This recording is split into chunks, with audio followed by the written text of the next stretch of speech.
일반적인 뭐 환경 영향 평가, 뭐 교통 영향 평가 이런 것들은 그 뭐 실무적으로 그 관행에 따라서 법과 제도와 관행에 따라서 이루어지지만 국가적인 이런 대형 프로젝트 이런 부분은 이것을 어떤 환경적인 요인으로만 보는 것이 아니고 그 보완할 수 있는 점도 있고 결국은 이게 나중에 가면 정치적 결단에 의해서 결정이 되는 경우들이 많기 때문에 이런 속초 이 철도 문제 같은 것도 이거를 환경 영향 평가라는 것으로만 보기에는 이것이 어떤 국가적인 또는 정치적인 결단이 필요한 사안이다. 결국은 환경 영향 평가라고 하는 것은 그거는 정치적 결단이 있으면은 또 환경 영향 평가 결과도 바뀔 수가 있는 거예요. 우리가 그런 걸 많이 겪어봤지 않습니까?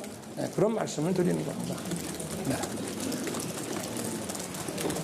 후보님, 이재명 후보가 특검 관련해서 후보님 관련한 부분은 빼고 하자고 하기 때문에 특검 논의가 진행이 안 된다고 얘기를 나는 이재명 후보의 말에 대해서는 대꾸하고 싶은 생각이 없는 게 이게 뭐 무슨 말인지를 모르겠어요. 그분도 법조인인데 내가 웬만하면은 내가 상대 당 후보에 대해서 이런 식의 표현을 하고 싶지 않은데 무슨 말인지를 모르겠고 그분의 공약이 뭔지도 모르겠고 매일 바뀌고 하니까 여러분들이 좀 정확하게 해석을 해서 저한테 좀 알려주십시오. 네. 특검 문제는 부산저축은행 포함해서 하자고 벌써 얘기한 게 언제입니까? 정말 자신이 없으면은 못하겠다고 딱 부러지게 버티던가 할 거면은 180석을 가지고 있는 당에서 빨리 특검법을 이 야당하고 협상을 빨리 들어가든지 그렇게 하면 되는 것이지. 민주당이 야당일 때 또 자유한국당이 특검법에 신속하게 합의해 주지 않았습니까? 그러니까 말장난 그만하고 바로 들어가자 이 말이에요. 또 이재명 후보가 오늘 네. 이승만 박정희 전두환 전 대통령 관련해서 문과가 있다라고 아니 난 그 얘기도 맨날 바뀌니까 무슨 해방후에 뭐 무슨 미국하고 뭐 친일 세력들이 대한민국을 갖다가 점령군 행세를 했다.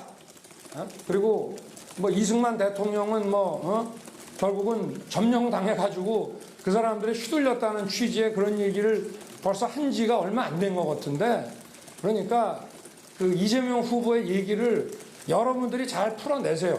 저한테 묻지 마시고 저는 정말 같은 법조인으로서 그렇게 왔다 갔다 하는 거에 대해서는 답을 하기가 참 어렵습니다. 네. 또 강원도 이제 방문하셔서 네. 규제 철폐를 많이 얘기하셨는데 네네. 좀 이 시기에 가장 제일 시급한 그 철폐해야 되는 규제가 어떤 거라고 보시나요?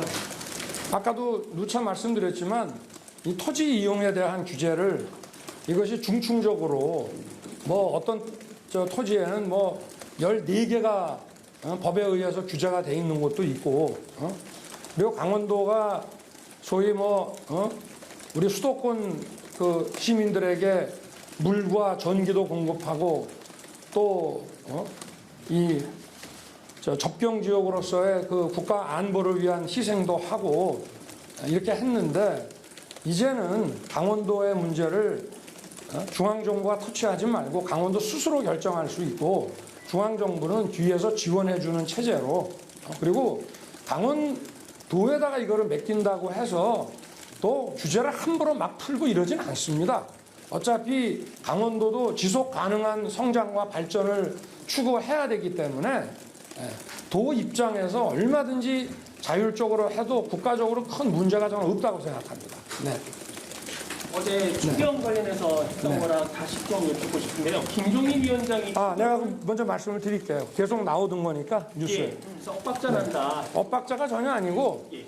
추경이라고 하는 것은 행정부에서 예산안을 편성해서 제출해야 되는 겁니다. 그죠?